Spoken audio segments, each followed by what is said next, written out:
Hello dear students, कैसे हैं आप लोग। Welcome back once again to our YouTube channel. So guys, जैसा कि आप लोगों को पता है, कल के दिन यानी 23 अगस्त को डीआरडीओ की तरफ से ऑफिशियल नोटिफिकेशन आ गया।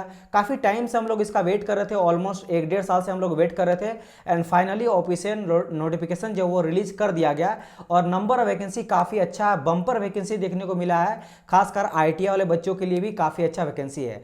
डिप्लोमा प्लस आईटीआई, डिप्लोमा वाले के लगभग 1000 के आसपास वैकेंसी है एंड जो बाकी बचा वैकेंसी है ऑलमोस्ट आपके 800 के आसपास वैकेंसी, वो 10th प्लस आईटीआई वाले बच्चों के लिए वैकेंसी है। तो आज के इस पर्टिकुलर वीडियो में हम लोग डिस्कस करने वाले हैं जो आईटीआई आप किए हो 10th के बाद और अप्रेंटिस किए हो, तो उसके लिए क्या होने वाले, जितने भी डिपार्टमेंट है जिसमें आईटीआई मांगा गया है उसका सिलेबस क्या रहने वाला है। एंड आईटीआई वाले बच्चों के लिए जो जिस पोस्ट में आप जॉब करोगे that is your technician group C का पोस्ट रहेगा, जो कि non ministerial and non gazetted आपका रहेगा। तो इसके बारे में क्या सिलेबस रहने वाला है उसके बारे में हम लोग डेप्थ वाइज यहाँ पे डिटेल में डिस्कस करने वाले हैं। एंड एग्जाम पैटर्न आपका क्या रहेगा उसके भी बारे में मैं आप लोग को बताऊंगा। एंड इससे पहले जो नोटिफिकेशन आया था उससे रिलेटेड वीडियो बन गया है, अगर आप अभी तक उस वीडियो को नहीं देखे हो तो जाके चेकआउट कर सकते हो। उसमें मैंने सारे वो चीज़ के बारे में आप लोग से डिस्कस करा है, जैसे एजुकेशन क्वालिफिकेशन हो गया, एज रिलैक्सेशन आपको कितना मिलेगा, किस सिटी में आपका एग्जाम रहेगा, इंपॉर्टेंट डेट यानी कब से फॉर्म को फिलअप कर सकते हो, लास्ट डेट क्या रखा गया है, फी वगैरह कितना आपको लगेगा, कितना एक स्टूडेंट एक से ज़्यादा पोस्ट में अगर अप्लाई कर सकता है तो क्या उसका क्राइटेरिया है, इसके अलावा कौन सा स्टूडेंट किस पोस्ट के लिए अप्लाई कर सकता है, सब चीज़ सिलेबस हो गया, हर चीज़ के बारे में डिटेल में समझाया हूँ। अगर आप नहीं देखो तो उस वीडियो को जाके चेकआउट कर सकते हो और देख सकते हो। तो चलिए, अगर अगर आप वो चीज़ देख लिए होंगे और नहीं भी देखे होंगे तो मैं थोड़ा सा यहाँ पे बेसिक चीज़ों के बारे में पहले बताऊंगा, उसके बाद हम लोग डिटेल वाइज डिस्कस करेंगे सिलेबस के बारे में कि क्या रहने वाला है आईटीआई अप्रेंटिस वाले स्टूडेंट के लिए सिलेबस, टीयर 1 का एंड टीयर 2 का कब तक एग्जाम होगा वो भी मैं आपसे डिस्कस करूंगा, और कम से कम टाइम में कैसे आप प्रिपरेशन करोगे और इस जॉब को निकालोगे। बिकॉज डीआरडीओ का जॉब है, काफ़ी रिस्पेक्टेड जॉब है ये जॉब। जो है आप अगर जेई कहीं भी निकालते हो, जूनियर इंजीनियर का जो निकालते हो, जो डिप्लोमा और बीटेक वाले कैंडिडेट रहता है, जो जेई बनता है एसएससी में यानी स्टाफ सिलेक्शन कमीशन में, या फिर रेलवे में जेई बनता है या सीनियर सिविल इंजीनियर बनता है, उससे भी काफ़ी अच्छा ये पोस्ट रिस्पेक्टेड माना जाता है, उससे ज़्यादा अच्छा माना जाता है। बिकॉज डीआरडीओ एक अलग आपको दुनिया वहाँ पे मिलेगा। ओवरऑल हर वर्ल्ड के अलग अलग कंट्री के साइंटिस्ट वहाँ पे आते हैं। मिनिस्ट्री ऑफ होम अफेयर से कांटेक्ट आपको रहेगा हमेशा, पीएमओ या फिर नेवी के, आर्मी के, इन सब के चीफ जो है आपसे मिलेंगे और सभी चीज़ों के बारे में यहाँ पे डिस्कस किया जाता है। बिकॉज आप लोग का काम ही रहता है डेवलपमेंट करना, रिसर्च करना और इक्विपमेंट बनाना, ठीक है, इंडियन आर्म फोर्स के लिए, नेवी वगैरह के लिए। तो काफ़ी रिस्पेक्टेड जॉब है और सिलेबस भी काफ़ी अच्छा है, आप आराम से क्वालिफाई कर सकते हो अगर आप अभी से पढ़ना स्टार्ट कर दे। बिकॉज ज़्यादा टाइम आपको बिल्कुल नहीं देती है डीआरडीओ। अगर नोटिफिकेशन निकल गया उसके बाद आपको जब लास्ट डेट रहेगा उससे ज़्यादा 1 से 2 महीना आपको टाइम मिलेगा प्रिपरेशन करने का। तो चलिए डिस्कस करते हैं वन बाय वन करके सभी वो चीज़ें।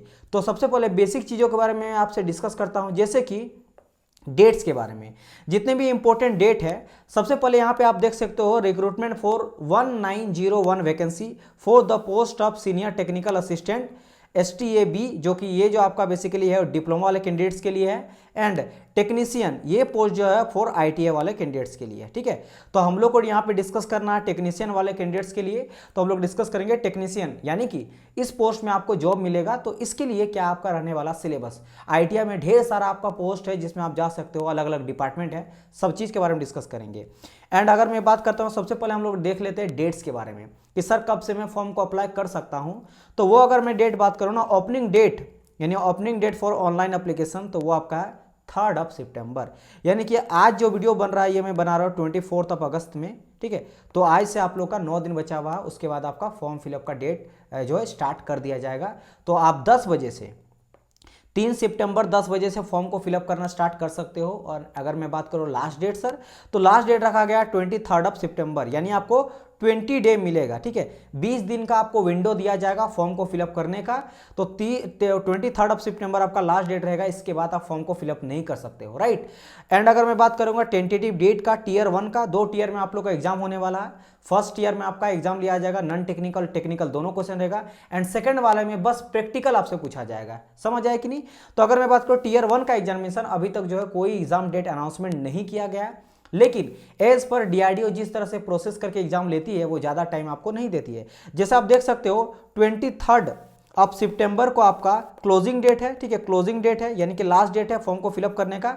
तो सितंबर के बाद ज़्यादा से ज़्यादा आपको 1 मंथ का टाइम मिलने वाला है। इट मीन्स अक्टूबर का लास्ट हो सकता है या फिर नवंबर में आप लोगों को एग्जाम ले लिया जाएगा। तो आप ध्यान रखना, आपके पास ज़्यादा टाइम नहीं है तो आप अभी से प्रिपरेशन करना स्टार्ट कर दो, राइट। एक भी दिन आपको मिस नहीं करना है, अच्छी तरह से अगर पढ़िएगा तो एग्जाम को क्वालिफाई कर जाएगा। जैसे मैंने कहा काफ़ी रिस्पेक्टेड आपका जॉब ये है, समझ आया। चलिए, अच्छा, यहाँ पे एक बहुत इंपॉर्टेंट डेट है, that is your crucial date of eligibility. ये क्या है सर? ये जो रखा गया 23 ऑफ सितंबर यानी कि जब आपका लास्ट डेट है एप्लीकेशन फॉर्म को फिलअप करने का, वही आपका रखा गया क्रूशियल डेट ऑफ एलिजिबिलिटी। अब एलिजिबल क्या है? जैसे एज का एलिजिबल, जैसे एज आपसे कितना मांगा गया? 18 मिनिमम मांगा गया, मैक्सिमम मांगा गया 28 एज विदाउट रिलैक्सेशन। यहाँ पे ST SC वाले कैंडिडेट्स अगर होंगे तो उनको 5 ईयर का एक्स्ट्रा रिलैक्सेशन मिलेगा। अगर OBC से आप बिलोंग करते हो तो आपको 3 ईयर का एक्स्ट्रा रिलैक्सेशन देखने को मिलेगा। एंड अगर आप PW से बिलोंग करते हो तो आपको 10 साल का देखने को मिलेगा एक्स्ट्रा रिलैक्सेशन। तो ये सभी डेट जो है इसी डेट यानी 23 ऑफ सितंबर के बीच में आपका होना चाहिए। इससे अगर आपका ज़्यादा या कम होता है देन आप क्वालिफाई, मतलब इस फॉर्म को आप एलिजिबल नहीं हो, या फिर जब मेरी लिस्ट बनेगा वहाँ पे आपको छाट दिया जाएगा। उसी तरह अगर मैं बात करूँ एजुकेशन क्वालिफिकेशन, जैसे आपको ITI मांगा है 10th के बाद, तो आपको इस डेट से पहले पहले तक आपका जो है वो हो जाना चाहिए फाइनल। जैसे कोई बच्चा अगर ITI का भी एग्जाम दिया है और आपका जो फाइनल सर्टिफिकेट है वो 23 सितंबर के बाद आएगा, देन आप जो इस फॉर्म के लिए एलिजिबल नहीं हो। तो ये चीज़ का ध्यान रखना, समझ आया। इंपॉर्टेंट डेट क्लियर हो गया। चलिए, और मैं यहाँ पे बता देता हूँ और कुछ चीज़। जैसे जो ITI वाला बच्चा है, आप लोगों के लिए जो जिस पोस्ट के लिए आप लोग जॉब में जाओगे, जैसे मैंने कहा वो टेक्नीशियन है, टेक्नीशियन ए, इसको शॉर्ट में कहा जाता है टेक ए। ये ग्रुप C का पोस्ट है, नॉन गेजेटेड और नॉन मिनिस्ट्रियल आपका जॉब है। अगर मैं पे स्केल का बात करता हूं तो आप लोग का पे स्केल जो लेवल 2 का पे स्केल है, यानी आपको मिलेगा 19,900। और ध्यान रखना, आप सोचोगे कि सर इतना कम आपका पे मिलेगा, बिल्कुल नहीं डियर, ये आपका बेसिक पे है, ये ध्यान रखना। ये क्या आपका बेसिक पे, इसमें आप देख सकते हो as per 7th CPC pay matrix and other benefits and allowances as per extend government of India rules. मतलब यहाँ पे आपको अलाउंसेस ऐड किया जाएगा, HRA है, DA है, बहुत सारे बोनस वगैरह, इन सभी को ऐड अगर कर दोगे ना तो 10-12 हज़ार और बढ़ जाता है। तो ऑलमोस्ट ये आपका 30-35,000 के आसपास आपका सैलरी इन हैंड में आप लोग को मिलेगा। तो ये ध्यान रखिएगा। चलिए, अब अगर बात करेंगे एज लिमिट का, तो जैसे मैंने कहा 18 से लेकर 28 तक, और अगर आप ST SC हो तो 5 ईयर, OBC हो तो 3 ईयर, और PWD वगैरह हो तो 10 साल आपको एक्स्ट्रा यहाँ पे देखने को मिलेगा। एसेंशियल क्वालिफिकेशन का अगर मैं बात करता हूँ तो आपको मांगा गया पहली बार 10th पास होना चाहिए, ठीक है। साथ ही साथ आपसे मांगा गया है ITI का यहाँ पे सर्टिफिकेट, ठीक है। ITI इंडस्ट्रियल ट्रेनिंग इंस्टीट्यूट का आपको सर्टिफिकेट होना चाहिए, मतलब 10th प्लस ITI मांगा गया। और यहाँ पे कोई बाउंडेशन नहीं मांगा गया, मतलब अगर आप 10th किए हो तो 40%, 60%, 80%, ऐसा कुछ भी चीज़ मांगा नहीं गया है। तो आप जितने भी बच्चे जो 10th के बाद ITI किए हो, सबको ही जो है फॉर्म को अप्लाई आराम से कर सकता है, समझ आया। चलिए, अब हम लोग वैकेंसी से बारे में बात कर लेते हैं, देन हम लोग सिलेबस के बारे में डिस्कस करेंगे जिससे रिलेटेड ये वीडियो बनाया गया है। अभी हम लोग एग्जाम पैटर्न समझ रहे हैं। देखो, सबसे पहले बात करेंगे यहाँ पे ऑटोमोबाइल का। तो यहाँ पे देख सकते हो 10th मांगा गया और इक्विवेलेंट, 10th और उसके इक्विवेलेंट, और आपको सर्टिफिकेट मांगा गया ITI का ऑटोमोबाइल ट्रेड में। तो यहाँ पे नंबर ऑफ वैकेंसी का बात करेंगे तो 5 है।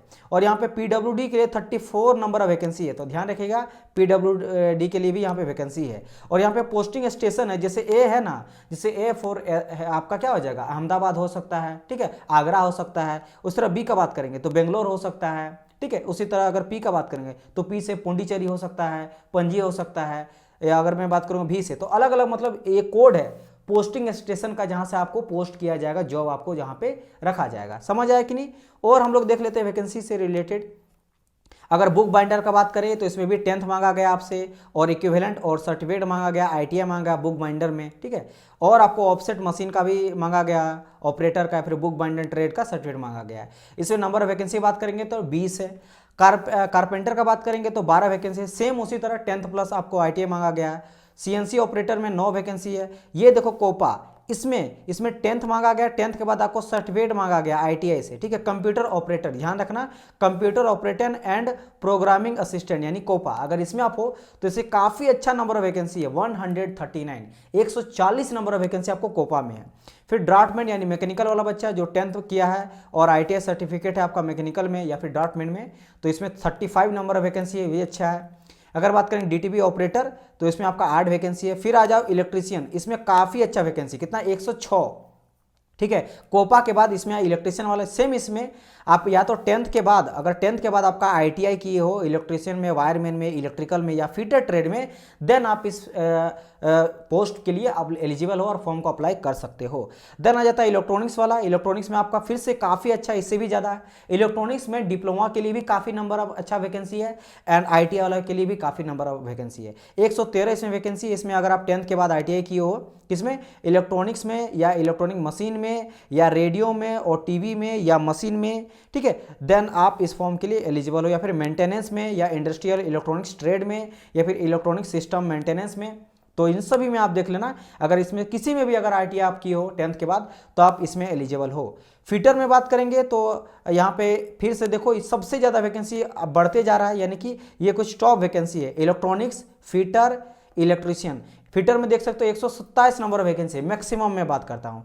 इसमें भी मांगा गया 10th आपको, 10th के बाद मांगा गया ITI फिटर में या फिर बेंच फिटर ट्रेड में, राइट। ग्राइंडर का बात करेंगे तो ग्राइंडर में 7 वैकेंसी है। एंड अगर बात करें मशीनिस्ट में तो यहाँ पे 89, यानी इसमें भी अच्छा खासा वैकेंसी है, 90 के आसपास वैकेंसी देखने को मिल रहा है। तो ये ऑल वैकेंसी है जो देखने को मिलेगा यहाँ पे, और सारा देख सकते हो। अगर बात करें मशीनिंग डीजल में तो 4 वैकेंसी है। आपका मिल के बात करेंगे, मिल मशीनिंग में तो 8 है। मोटर मैकेनिक्स में तो 13 वैकेंसी है। पेंटर में तो 3 है। फोटोग्राफर में 11 है। RAC यानी रेफ्रिजरेशन एंड कंडीशनिंग, इसमें 8 है। सीट मेटल वर्कर के लिए 14 है। टर्नर के लिए 45 नंबर वैकेंसी है। वेल्डर के लिए भी 50 है, यानी इन दोनों के लिए भी काफ़ी अच्छा है। टर्नर एंड वेल्डर के लिए लगभग आपको दोनों में 45-50 करके वैकेंसी है। ये आप समझ गए होंगे। देखो जैसे मैंने कहा था ना, कोड फॉर पोस्टिंग स्टेशन, जैसे A1 फॉर अगला, A2 for Ahmedabad, A3 for Ambernath, B1 for Balasore, B2 for Bengaluru, Bhubaneswar, Chandigarh. तो ये कोड दिया गया जहाँ पे आपको जॉब मिलेगा किस किस स्टेशन पे। चलिए अब हम लोग डिस्कस करते हैं। एग्जाम पैटर्न समझ गए, सिलेबस हम लोग समझ गए, मतलब आपका जितना भी आपका वैकेंसी है वो हम लोग समझ गए, कब आपका एग्जाम होगा, कब से फॉर्म को फिलअप कर सकते हैं। नाउ सबसे इंपॉर्टेंट चीज़, सर जी सिलेबस क्या रहने वाला है। देखो यहाँ पे बहुत सारे यूट्यूबर अभी के टाइम पे या फिर कोई टीचर है, शायद उन लोग को नॉलेज नहीं होगा तो बता देगा कि 2 CBT होगा। बिल्कुल नहीं सर, यहाँ पे सिर्फ आपको CBT एक ही देना पड़ेगा। यही CBT है जिसमें आपको सिलेक्शन होगा, फर्स्ट CBT में ही। सेकंड फिर क्या है सर, ये आपको प्रैक्टिकली नॉलेज देना पड़ेगा। ये आप 10 दिन में सीख सकते हो। अगर आपके पास 10 दिन है तो आपको फोकस अभी देना है फर्स्ट CBT में, बिकॉज ये बेसिकली क्या करेगा मैं आपको बताता हूँ। प्रैक्टिकल स्किल, जैसे अगर मान लो आप फिटर से हो तो कुछ आपको फिटर का कुछ काम करने दे दिया लैब में, इसीलिए देखो यहाँ पे कहा गया है सेकंड CBT के लिए यहाँ पे द ट्रेड टेस्ट में be of the about of 1 और 2 आवर ड्यूरेशन, मतलब 1 से 2 घंटा का टाइम लेके सभी स्टूडेंट को, जैसे मान लो कोई मिलिंग में गया है या फिर कोई आपका टेपर टर्निंग वाला में गया है तो उसको टेपर टर्निंग करने बोल देगा, मशीनिंग कुछ करने बोल देगा, कुछ घिसने वगैरह आपको दे सकता है। कोई इलेक्ट्रिशियन है तो उसको बोर्ड बनाने दे देगा, कुछ वायर कनेक्शन करने के लिए दे देगा। समझ आया? तो प्रैक्टिकल नॉलेज है। तो आप किसी भी ITI इंस्टीट्यूट में जाके 10 दिन में सारा ऑपरेशन आप सीख सकते हो, जिससे ट्रेड से आप बिलोंग करते हो। तो आपको इसको ने अभी आप फर्स्ट CBT को ध्यान सकते हो, क्योंकि आपका जो सिलेक्शन भी होगा, जो मेरिट लिस्ट बनेगा वो CBT फर्स्ट से ही बनने वाला है। क्या क्या पूछेगा सर CBT फर्स्ट में? तो CBT फर्स्ट में टेक्निकल और नॉन टेक्निकल दोनों रहेगा, ट्रेड से भी रहेगा, नॉन टेक्निकल भी। नॉन टेक्निकल में क्या करेगा, एक तो रहेगा आपका क्वांटिटी एप्टीट्यूड और आपका एबिलिटी, यानी कि समझ लो मैथ पूछा जाएगा।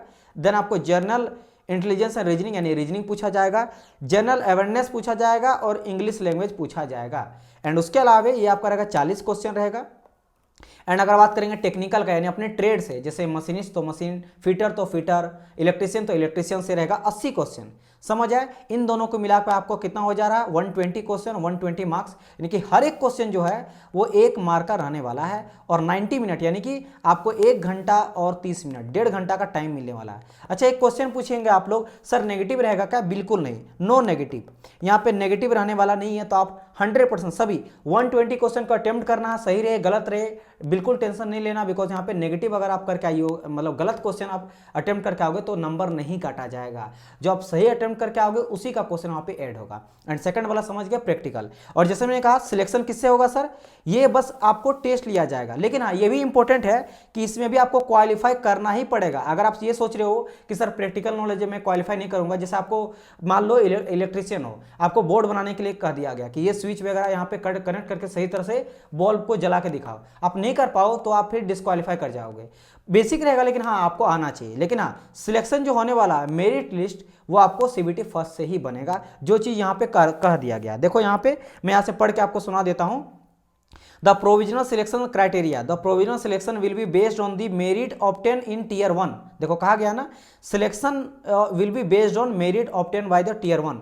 टीयर 1 से आपका सिलेक्शन यहाँ पे मेरिट लिस्ट बनेगा, depending upon the post category जो भी आपका रहने वाला है। अच्छा, मिनिमम इसमें कहा दिया गया टीयर में कम से कम आपको 40% लाना अगर आप यूआर और ओबीसी से बिलोंग करते हो, बट अगर आप एसटी एससी से बिलोंग करते हो तो 5% रिलैक्सेशन दिया गया है, यानी 35%। मतलब मिनिमम 120 में से आपको कितना लाना है, 40% यहाँ पे आपको लाना पड़ेगा। 120 का 40% यहाँ पे लाना पड़ेगा, तो यानी कितना हो जा रहा है आपका 8 और यहाँ पे आ जा रहा है आपका 4। मैंने कम से कम आपको 48 नंबर तो लाना ही पड़ेगा। कितना लाना पड़ेगा, 48 नंबर मिनिमम आपको लाना पड़ेगा अगर आप यूआर से बिलोंग करते हो। अगर आप एसटी एससी से बिलोंग करते हो तो इससे भी आप 5% और कम कर दो नंबर, उतना मात्र आप लोग को लाना है। तो मतलब 40-42 के आसपास अगर लाओगे तो क्वालिफाई कर जाओगे। समझ आया कि नहीं। और जो सेकंड सीबीटी है, यानी कि जो जिसमें ट्रेड आपको पूछा जाएगा प्रैक्टिकल नॉलेज, उसमें 1:8 के रेशियो में आपको कॉल किया जाएगा। यहाँ पे देखो मेंशन कर दिया गया है कि tier 1 examination merit in the ratio of 1:8, यानी जो शॉर्टलिस्ट किया जाएगा, जैसे आप टीयर 1 में क्वालिफाई कर जाओगे तो हर एक पोस्ट के लिए 8 बच्चा को सिलेक्ट किया जाएगा। जैसे अगर मैं बात करूं वैकेंसी ऑलमोस्ट कितना मैंने आपको बताया था, देखो यहाँ पे टोटल नंबर वैकेंसी 800 आपका 826 है, 850 है।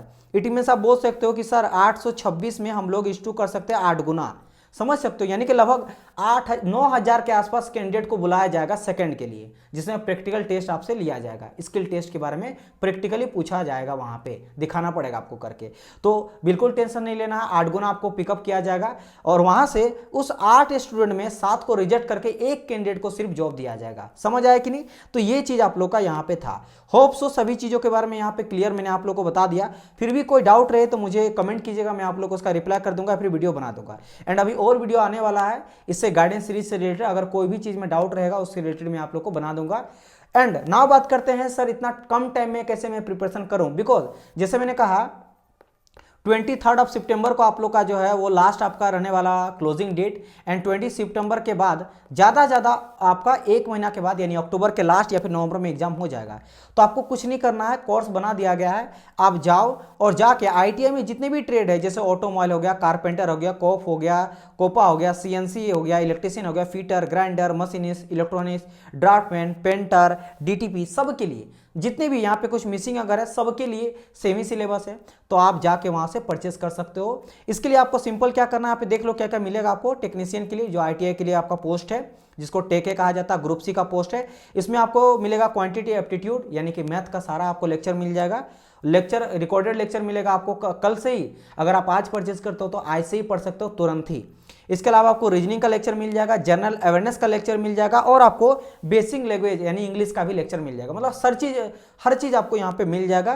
कोर्स का फी जो है वो 3,000 है, बट अभी अगर आप लेते हो तो आपको यहाँ पे 50% ऑफ दिया जा रहा है, यानी कि मात्र आप 1499 में कोर्स को परचेज कर सकते हो और अपना पढ़ाई को स्टार्ट कर सकते हो ना। बात करते हैं सर कहाँ से परचेज कर सकते हैं, तो ये ध्यान रखना, या तो डिस्क्रिप्शन बॉक्स में आपको मिल जाएगा लिंक ऑफिशियल ऐप का एजुकेशन, इनफिनिटी एजुकेशन ऐप को आपको डाउनलोड करना है गूगल प्ले स्टोर से एंड देन आपको परचेज करना है, या फिर आपको डिस्क्रिप्शन बॉक्स में भी लिंक मिल जाएगा एप्लीकेशन का, आप डाउनलोड पहले कर लो एप्लीकेशन को, देन आप वहां से परचेज कर सकते हो, या फिर कमेंट बॉक्स में भी मैं पिन कर दूंगा इस ऐप का लिंक, उससे भी आप डाउनलोड करके, मतलब ऐप में जाना है, ऐप में जाके आपको वहां से परचेस करना है, देन अपना पढ़ाई को स्टार्ट कर लेना है। तो जाइए, बहुत बड़ा चांस आप लोगों के लिए है। 2-3 साल के बाद, यानी ये इससे पहले अगर मैं बात करूं तो 18 में आया था वैकेंसी और आपका देख सकते हो आपका 22 खत्म ही होने वाला है। तो ऑलमोस्ट आपका 18 हो गया, 19 हो गया, 20 हो गया, 21 हो गया, 22 हो गया, ठीक है।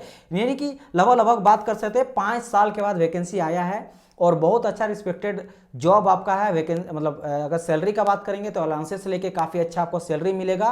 तो आप जाइए, प्रिपरेशन कीजिए, ज़्यादा टफ नहीं है, आप इजी तरीके से क्वालिफाई कर सकते हो। नॉन-टेक वाला सारा पोर्शन है, इजी लेवल का क्वेश्चन पूछा जाता है, सेकंड वाले में प्रैक्टिकल है।